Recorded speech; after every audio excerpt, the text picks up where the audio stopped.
Good morning, everyone. Good morning. I'm Louisa, I'm Kevin. and we're the Shermans, and we own the Pewter Palace, what is affectionately called the Pewter Palace.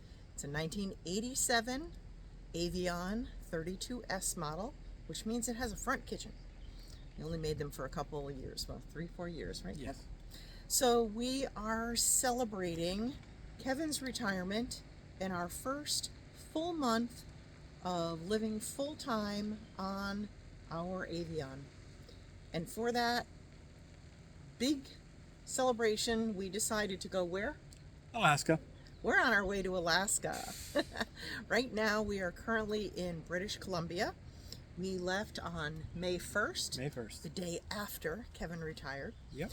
And spent some wonderful time especially in South Dakota, Wyoming, a little bit in Montana, and up through Alberta. We were very fortunate. We had gorgeous weather.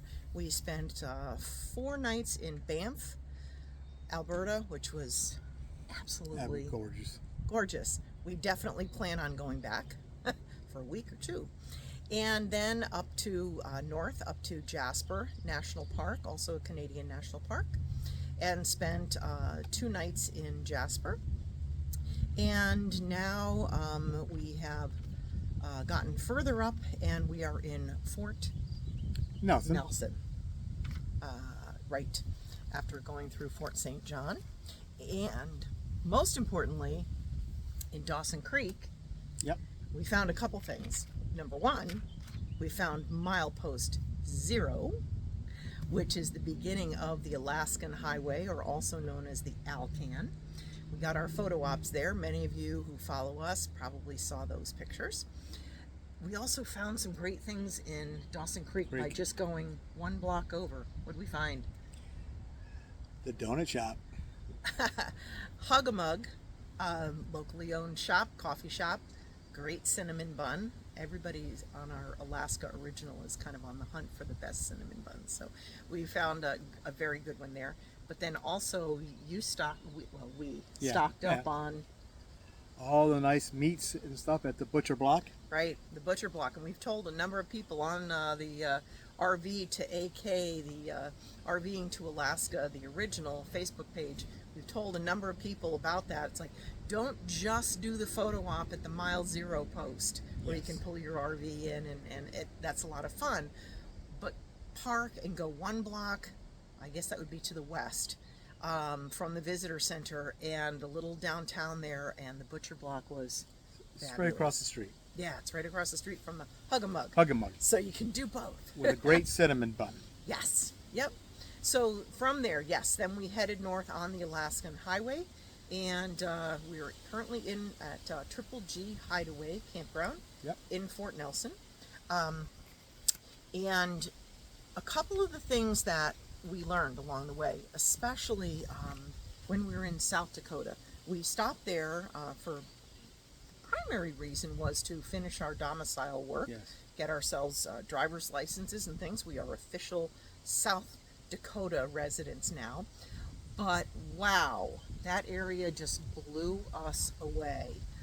If you ever get the chance to go to South Dakota, especially that southwestern corner, we were just outside of Rapid City. Yes. We stayed in Box Elder. We were at the Ellsworth Air Force Base at their military FAM camp there, which was a great location. But there's a lot of campgrounds in the area if you're not eligible to stay at FAM camps and military bases.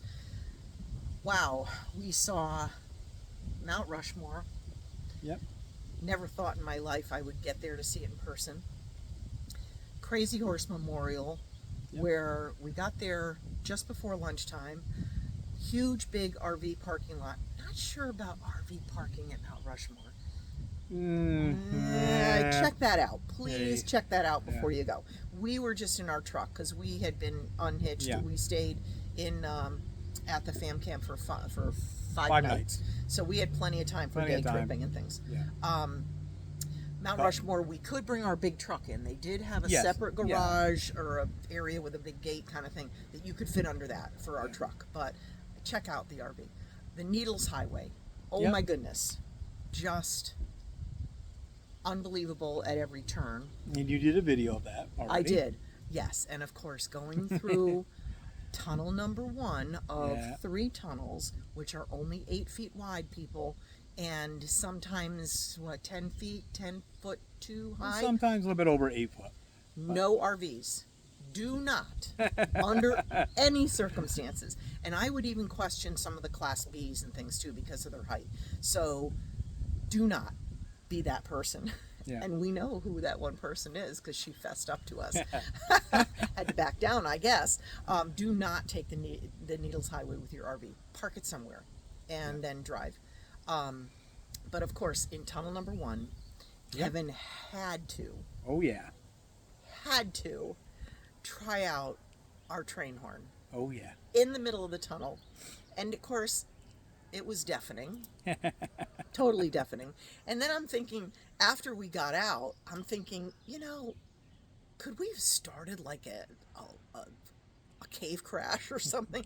I'm thinking maybe that wasn't such a smart idea. But anyway, all good. I was so glad Kevin was driving through the Needles Highway because I would have absolutely needed 2 bottles of wine and some panic attack pills or something because it's very narrow. It's very winding. There's a lot of cutbacks and things too when you're going back down. Oh yeah, for him it was like, but That's I would another have day in the job. I was kind of freaking out, and I was in the passenger seat. So if I had been driving, you wouldn't have gotten any video because we wouldn't have been able to make it. Crazy Horse Memorial, Mount Rushmore, the Badlands. We camped at Cedar Pass National Park campground in the Badlands, which is also a national park. The Badlands did not disappoint. They were amazing as well. And with a lot of wildlife, we saw the bighorn sheep. Yep. And tons of prairie dogs. Oh, yeah. Prairie condos upon condominiums. Kind of reminded me, I said to one of our followers, Henry Cook, I said, yeah, kind of like Levittown, where they just were like every 2 feet there was a prairie dog. Custer State Park. Wonderful. Was amazing. Yep. We strongly suggest getting there early in the morning. Yes. There's no, like entrance gate. The visitor center doesn't open until 9, I think it is, 8 or 9. And they had a good video there, but not much else at the visitor center. Very limited. It was very limited. We were surprised at that, being a national park. But it's not a national park. It's a state park. Oh, that's right. Yeah. It's a state park. It's a South Dakota State Park. And you do have to pay to get in. That's right. $10. And they give you a little sticker you put on your Good for a week. And it's good for a week. So yeah, if you're in the area, you can always go back. That was where we saw our first. Well, we saw bison, I think, on the road, on the highway on I-90, but our first bison jam. Our first bison jam, where we literally came around a corner and there was a herd of bison coming up the road towards us, and so Kevin just shut off the car and we just let them surround us. This time of year, we are finding is a great time to travel. First of all, the bison all had their babies, which was really cool to see, the little babies. The elk have their babies. It's also cautionary that when they do have the babies, stay away from the wildlife. Stay away from the wildlife. Give them their space. Do not, under any circumstances, get out of your car or harass them or talk to them, or just be quiet and just turn off the engine in the car, most likely, and just relax and enjoy the experience. Okay? Custer State Park, Mount Rushmore, Crazy Horse Memorial. That was a definitely worth see. You really can't imagine how big it is until you're there. And then in their visitor center, which is quite extensive, they have amazing collections of indigenous native peoples from all over the country. There, collections of artifacts and of current handwork and things, as well as inside where like they'll have replicas of what his eye the true size of what it is. So because you can't go right up to the memorial. No. So you are seeing it always from a distance. But wow, what a place to have a lunch. Yeah. was there. Moving on. After that, we kind of shoved off and went to Wyoming. Yep. Stopped at the Devil's Tower. We stayed there for 2 nights. 2 nights. Devil's Tower KOA. Did a hike around the mountain. Okay. And yeah, Devil's Tower, again, we're suggesting on all these, get there in the morning. Yes. I mean, we're not. Beat the rush, beat the buses. Yeah. I mean, we're retired. Yay. Yeah. But we still try to get places by like 9:30. At the latest. Especially like Devil's Tower. We were there at like 9:15. Yeah. Walking trail was wonderful. Every single kind of angle that you went around, it goes around the whole base. There's different photographs. Yeah. Go on a sunny day so that so that there's shadows on the rocks, makes the pictures that much prettier. And plenty of deer walking through, hanging out. Yeah, and there's no charge there. Yeah.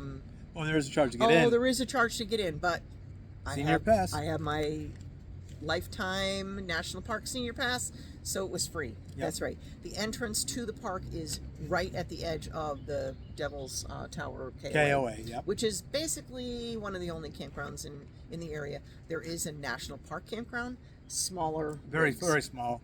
Yeah. Your pop-up tents and your bees and stuff like that, vans, but not much more than 25-foot trailer, really. Yeah. And while we were in Wyoming, we also caught up with an old friend of mine from back in Connecticut when I lived there, Katie, and her husband Dwayne. And Katie had picked up sticks in Connecticut and moved to Wyoming when she and Dwayne got married. And so they live in Sundance now. We got a chance to have dinner with them. A nice dinner. Which was terrific. It was wonderful to see friends along the way. Something we've learned, especially even going through the lower 48, be flexible. Yes. Because of the size of our rig, we are a total of about 61 feet long. 61 foot. When we're hooked up together with the truck. So we can't we're not as stealth as some of these, Class Bs and Class Cs. 19-footers, Yeah. So it took about a year of planning to plan this trip for us. And because of our size, and because I wanted to have some level of hookup, whether it was just electric, every like 3 to 4 days, we can boondock dry camp for 10 or 12 days if we want. Yeah, it's no problem. We have the water capacity and the tank and the battery capacity and everything. All that good stuff. But it works out that it you can make the reservations. I started in January and February making reservations for May through August. Let's see what else.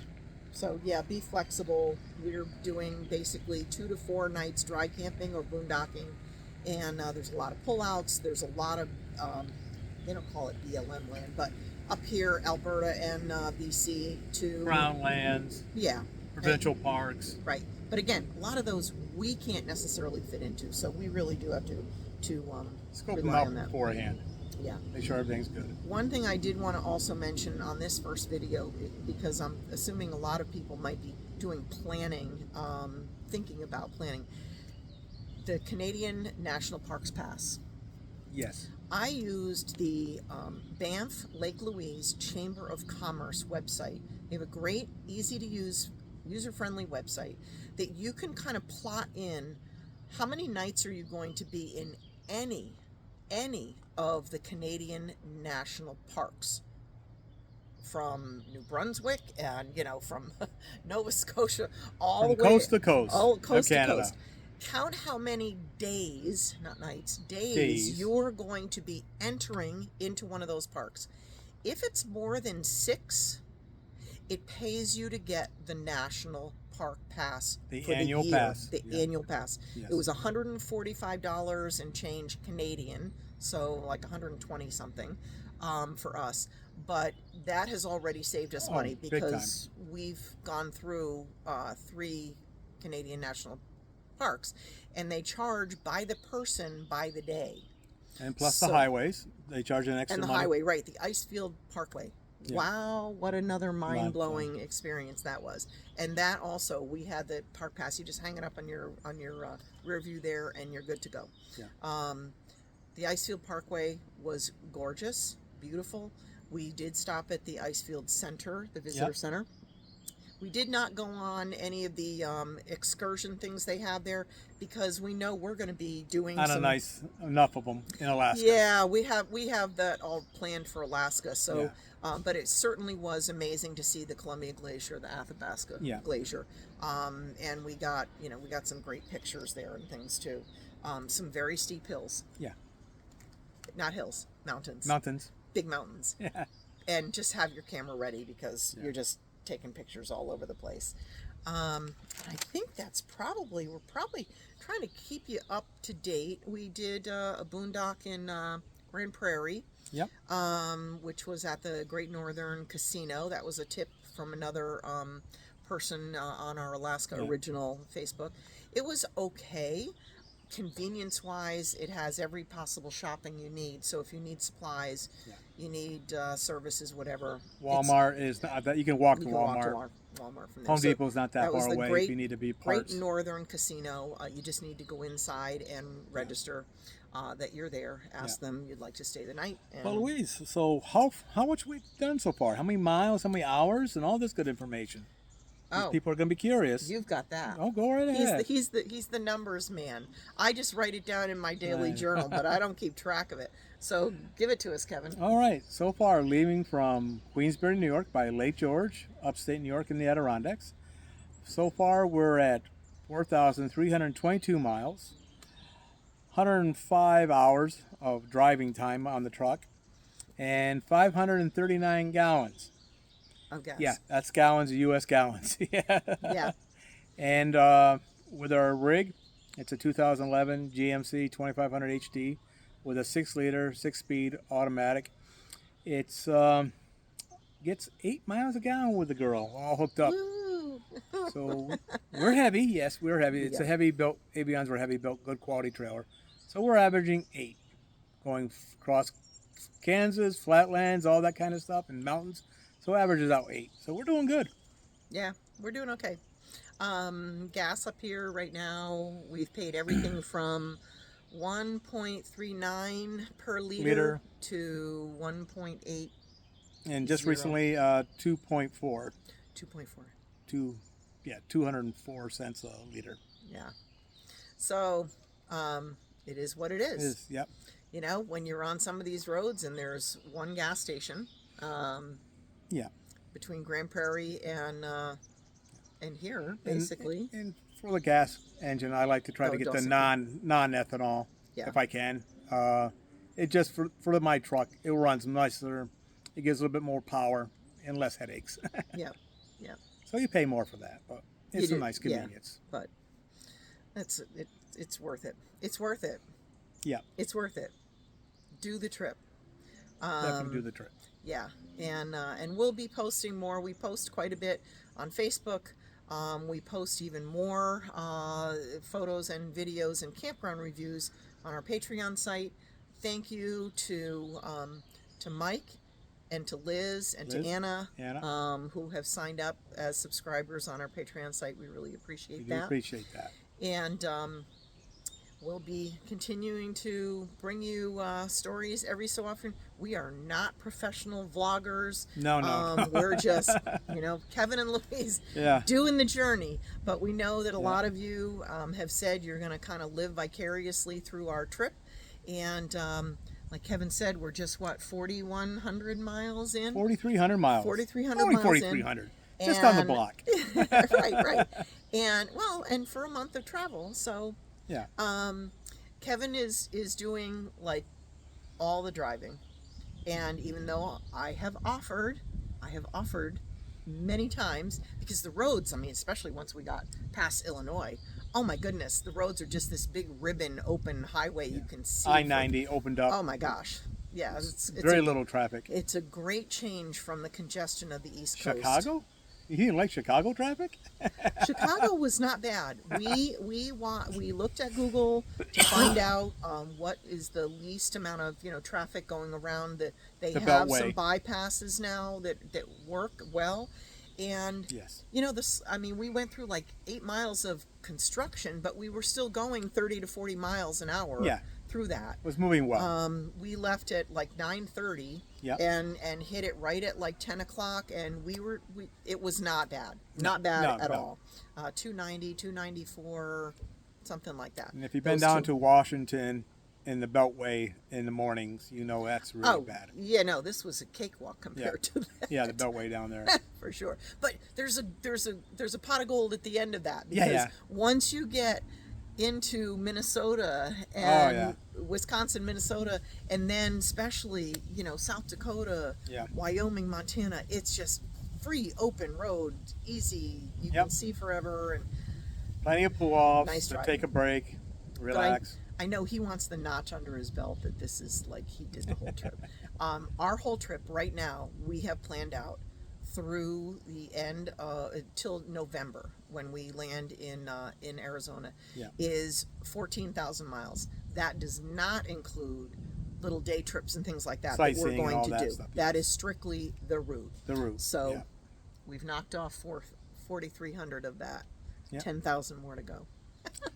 All right. So we gotta that's go on gonna an adventure now. Yep, that's going to wrap it up for us today. We are at Triple G Hideaway Campground. We would recommend this. We had a fabulous dinner last night Yep. at their on-site restaurant, and we're going to explore Fort Nelson a little bit more Yeah. today, and we'll check in with you again at a future time. Remember, we have very limited signal up here, so it can be spotty when we're dropping you a video. Okay. Yeah. All right. For now, it's Kevin and Louise Louise, with the Pewter Pewter Palace. Palace. Have a great day. Hey. Thanks for watching. Thank Bye-bye. you. Bye-bye.